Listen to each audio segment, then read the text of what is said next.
Tonight, we'll explore how our minds process sensory experiences through a simple exercise. Music serves as a perfect gateway to understanding how perception, memory, and emotion intertwine in our daily experience of the world. We're about to embark on a mindful listening experience that will reveal the intricate ways your mind processes sound, emotion, and memory.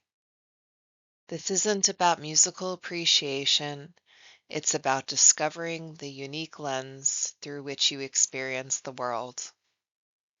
Each person in this room will have a distinctly different response to the same piece of music.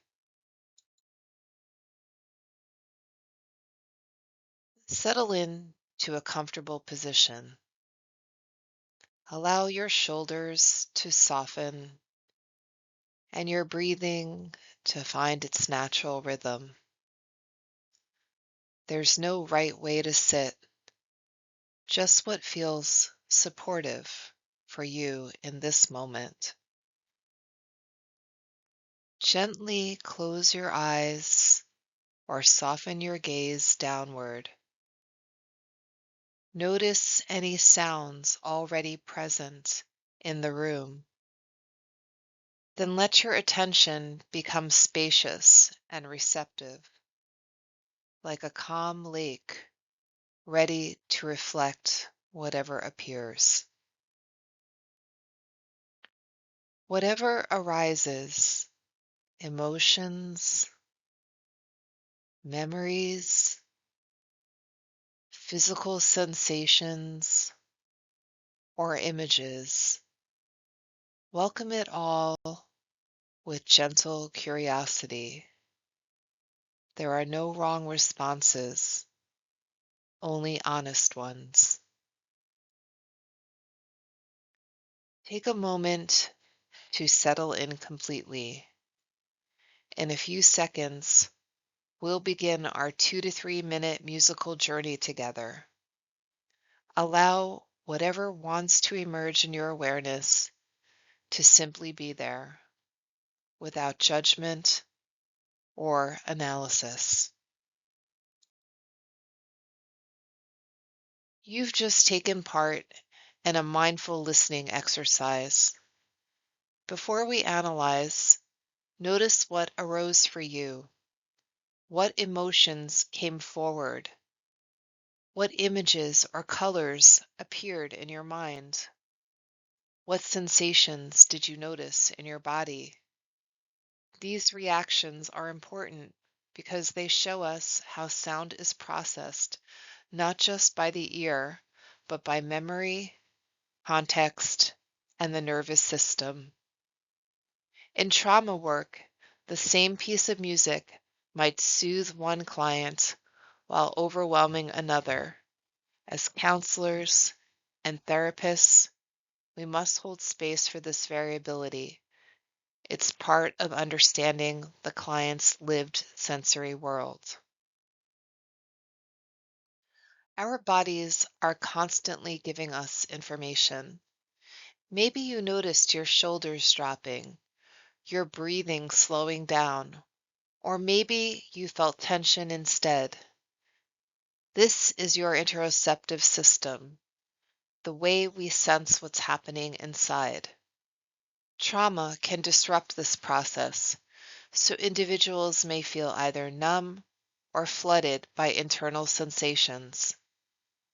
Helping clients reconnect with safe body awareness is a critical piece of both school counseling and marriage and family therapy. For example, in a school, we might encourage students to notice if certain classroom environments feel calming or overstimulating. In family therapy work, we might help members become aware of their body's response to conflict or connection. Emotions often emerge through the body before they reach conscious awareness. Think of how a racing heart can signal anxiety before the mind has labeled it. The music you listen to may have brought forward joy, sadness, unease, or even surprise. For traumatized individuals, these emotional responses can feel unpredictable or overwhelming. Our role is to help clients notice, name, and work with these emotional landscapes rather than fear them. When students or families recognize that emotions have a sensory foundation, they gain a powerful tool for regulation and resilience. Images, colors, and memories may have surfaced for you while listening. The brain is always weaving together connections between past and present. It might a sound might evoke a memory of a safe place, or it might trigger a reminder of loss. These images are not random. They reflect how sensory input interacts with stored experience. In practice, this means we listen for the stories clients tell through their imagery, metaphors, and associations. For school counselors, a student's drawing after listening to music might reveal more than their words. For family therapists, shared images may open conversation about collective memories or generational narratives. Finally, notice how no two people in this class had the same experience, and we'll unpack that in a moment. That diversity of response is not random. It reflects how each nervous system has been shaped by history, relationships, and context. Trauma alters sensory pathways, sometimes making certain sounds or sensations feel unsafe. Healing work, whether in schools or in families, is about helping clients slowly reclaim safe sensory experiences and integrate them with higher order brain functions like reflection and regulation. This listening exercise is a micro example of what we've been discussing tonight: how sensory processing, emotional balance, and trauma interact to shape lived experiences. It reminds us why tuning into the body and senses is not just an add on, but central to effective counseling practice.